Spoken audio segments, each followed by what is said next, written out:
예레미야서에 나타나는 당시의 유다 사회는 굉장히 총체적인 부패와 타락이 만연한, 그것이 가중되고 있는 사회였습니다. 왕으로부터 평민에 이르기까지 누구나 할 것 없이 하나님의 말씀인 율법을 저버리고요, 불의를 행하고 우상 숭배를 일삼던 아주 패역한 사회, 그 사회가 바로 예레미야가 활동했던 그러한 시대입니다. 특별히 그 중에서도 정치, 종교 지도자들이 굉장히 타락하고 부패했고요, 아주 극에 달한 상황이었습니다. 예레미야 선지자는 이런 유다 민족을 향해서 회개와 심판의 메시지를 전했습니다. 그로 인해서 예레미야는요, 아주 큰 고통과 극심한 고난을 당했던 선지자로 유명합니다. 그 민족을 향해서 애통하는 눈물의 선지자로도 유명하죠. 하나님의 말씀을 가감없이 그들에게 선포했을 때 백성들이 예레미야를 박해하고 힘들게 하고 고난을 주는 그러한 일들이 많았습니다. 그래서 유다인들은요, 예레미야를 아주 싫어했습니다. 왜 그렇게 싫어했을까요? 예레미야에 전하는 그 메시지가 자신들의 마음을 굉장히 불편하게 했기 때문입니다. 말씀에 순종하여 바벨론에게 투항하라 라고 하는 이 예언을 하는 이 예레미야의 메시지가 자신들의 민족적인 자존감을 깎아내리고요, 그리고 그의 선포는 평안과 안전의 달콤한 메시지가 아니라, 아니 너희 하나님께서 다 잘해 주실 거야, 너희에게 복 주실 거야 라고 말하기보다는 그들의 마음을 찔리게 하는 그러한 메시지를 선포했습니다. 그들을 아프게 하는 메시지를 전했던 것이죠. 여러분은 강단에서 선포되는 그 메시지가 어떨 때 좋은 메시지라고 생각이 드십니까? 물론 예레미야가 전했던 것처럼 무조건 아프게 하고 찔리게 하는 메시지가 좋은 메시지는 아닐 것입니다. 많은 사람들이 하나님의 말씀의 그 메시지의 객관성에 주목하지 않는 것 같습니다. 지금 자신에게 맞춰지는, 들려지는 그 메시지가 자신에게 맞춰지는 자기 주관성을 내세워서 그 말씀을 필터링하고요, 납득할 수 있는 말씀, 그리고 듣기 좋은 말씀, 동의하는 말씀과 동의할 수 없는 말씀으로 자연스럽게 우리 마음속에서 구분하기도 하죠. 저 말씀은 좋은 말씀이고 맞는 말씀이지만 나와는 좀 거리가 먼 것 같아. 지금 나의 상황이 있는데 저 이야기는 믿음이 더 좋은 저 사람의 이야기지, 이렇게 생각합니다. 아니면 저 말씀은 좀 누가 꼭 들어야 되는데, 나보다 내 남편이, 내 아내가, 내 자녀가 꼭 들었으면 좋겠다, 이렇게 그 말씀을 해석하고요, 구분하고 자신에게로 가져오지 않는 경우도 있습니다. 내게 좋은 메시지는 어떤 메시지일까요? 1절 말씀 앞을 한번 보십시오. 여호와께서 이와 같이 내게 이르시되. 3절 말씀도 볼까요? 여호와의 말씀이 다시 내게 임하여 이르시되. 어떤 메시지입니까? 좋은 메시지는요, 하나님이 말씀하신 그 의도를 가감없이 드러내는 메시지, 그리고 그것을 그대로 받는 것이 우리에게 가장 좋은 메시지가 되는 것입니다. 5절 말씀도 한번 보십시오. 내가 여호와께서 내게 명령하신 대로 가서. 6절과 8절, 10절에도 이 말씀이 그대로 나옵니다. 여호와의 말씀이 내게 임하니라. 저와 여러분에게 유익한 하나님의 말씀은요, 걸러지거나 내 가치와 이성에 부합되는 말씀도 아니고요, 화려한 언어나 멋진 예화, 풍부한 지식이 담겨있는 메시지가 좋은 메시지가 아닙니다. 그것이 어떤 양념의 효과는 될 수 있겠죠. 하지만 하나님의 뜻과 의도가 듣는 자들의 주관성에 흔들리지 아니하고 객관적으로 하나님이 원하시고자 하는 그 말씀을 그대로 드러내는 것, 그리고 그대로 받아들이는 것, 이것이 우리에게 좋은 메시지입니다. 예레미야는 듣는 백성의 입맛에 맞추어서 그 말씀의 의도를 비틀지 않았고요, 말씀 선포로 인해서 자신에게 불편함이 오고 고난이 올 것도 알았지만, 갈등과 아픔이 있다는 것을 알았지만 그 말씀 그대로 순종했고 선포했습니다. 저와 여러분에게 좋은 메시지는 인간의 경험으로 걸러지거나 인간의 지혜로 납득되는 말씀이 아니라, 이해되지 않고 오히려 그 메시지가 심판의 메시지라 할지라도 하나님의 뜻이 그대로 드러나 나에게 찾아오는 메시지, 그리고 그것을 받아들이는 메시지가 가장 좋은 메시지가 될 것입니다. 예레미야는 이런 메시지를 전하다 보니까요, 그의 삶은 늘 아픔과 갈등이었습니다. 하나님을 전했지만, 하나님의 일을 했지만 그의 삶은 눈물의 인생이었습니다. 가장 안타까운, 우리가 보기에는 가장 안타까운 삶을 살았던 선지자 중에 한 명이죠. 하나님께서는 예레미야에게 말씀과 환상을 통한 선포뿐만 아니라 상징 행위를 통해서도 하나님의 메시지를 백성들에게 선포하게 하셨습니다. 그래서 예레미야서를 잘 보시면 상징 행위로 이렇게 모습을 통해서, 행위를 통해서 말씀을 전하는 장면들이 많이 있습니다. 그것 중에 하나가 오늘 바로 본문의 말씀입니다. 1절에 보면 말씀하시죠. 너는 가서 뱃띠를 사서 내 허리에 띠고 물에 적시지 말라. 여기서 뱃띠는 이스라엘을 상징합니다. 하나님은 예레미야에게 이 뱃띠를 허리에 띠라고 말씀을 하시죠. 그리고 4절에 보니까 유브라데로 가서 그것을 바위 틈에 감추라고 말씀하십니다. 유브라데가 어딜까요? 지금의 이라크, 당시에는 바벨론 지역입니다. 바벨론 강가가 있는 지역이죠.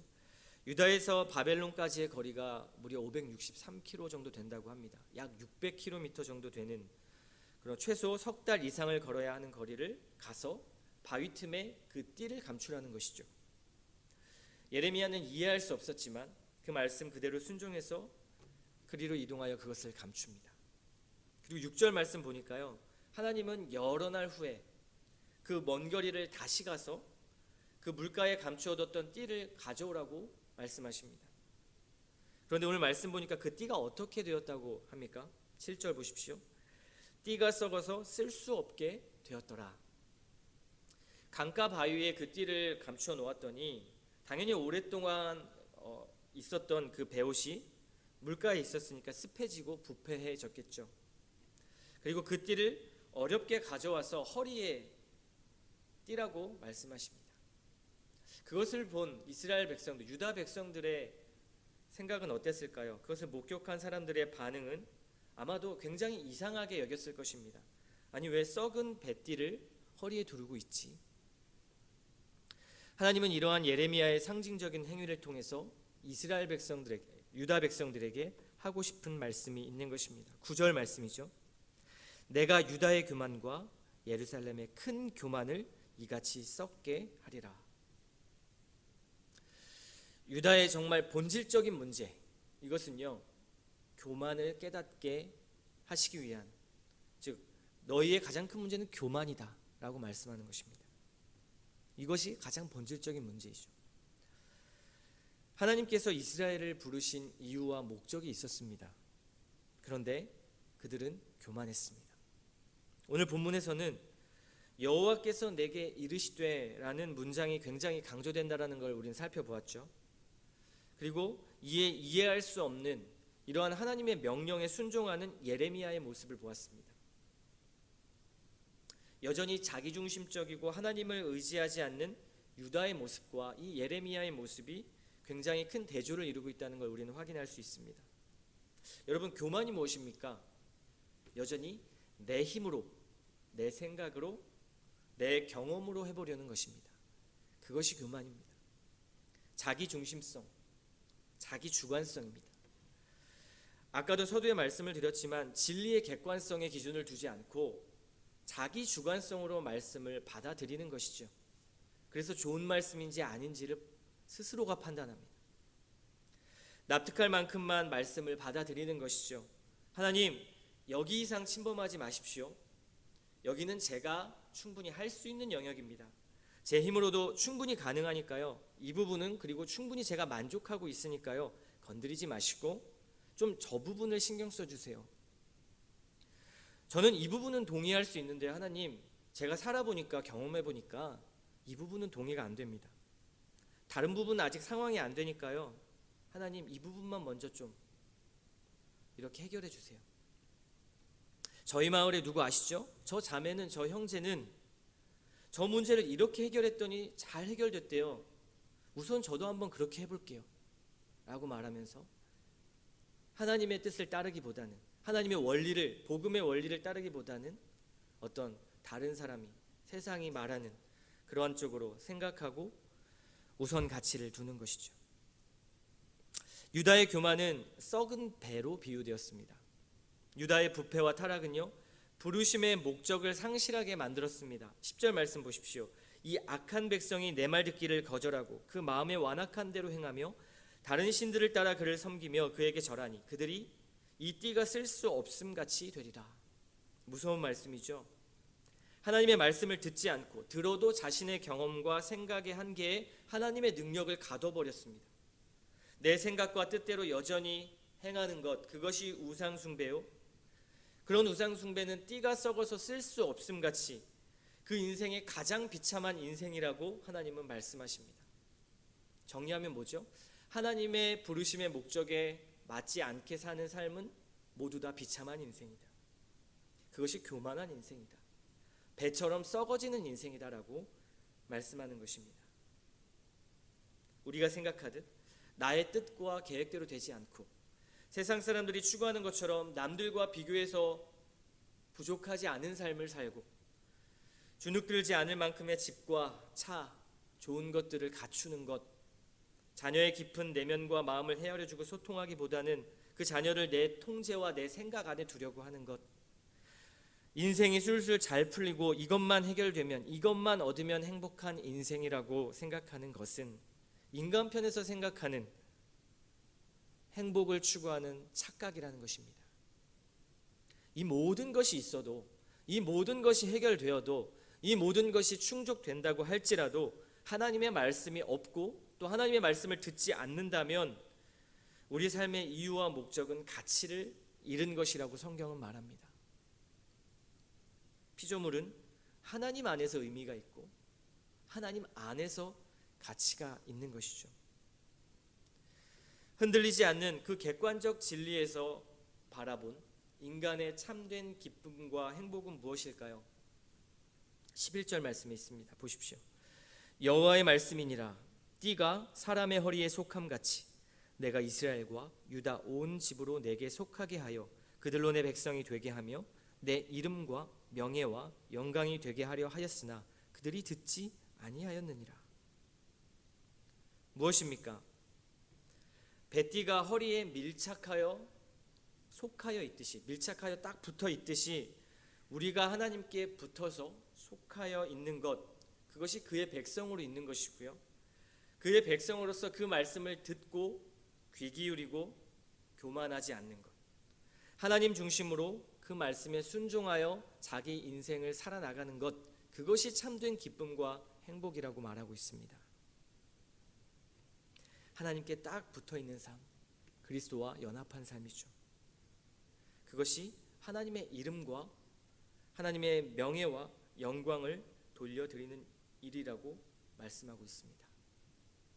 유다는 이것에 실패한 것이죠. 온 세상 그리고 인간의 유일한 목적, 내가 부름받고 이 땅 가운데 이곳에서 살아가는 목적, 나에게 배우자를 주시고 자녀를 주시고 가정을 주신 목적, 돈을 벌고 삶을 누리는 목적도요, 바로 이 하나님의 이름, 하나님의 명예, 하나님의 영광을 위한 삶이라고 말하는 것입니다. 하나님의 영광이 있을 때만 온전한 샬롬이다. 너희의 인생에 가치가 있다. 진정한 의미가 있다라고 말씀합니다. 사랑하는 성도 여러분, 오늘 말씀은요, 우리에게 썩은 교만을 잘라버리라고 말씀합니다.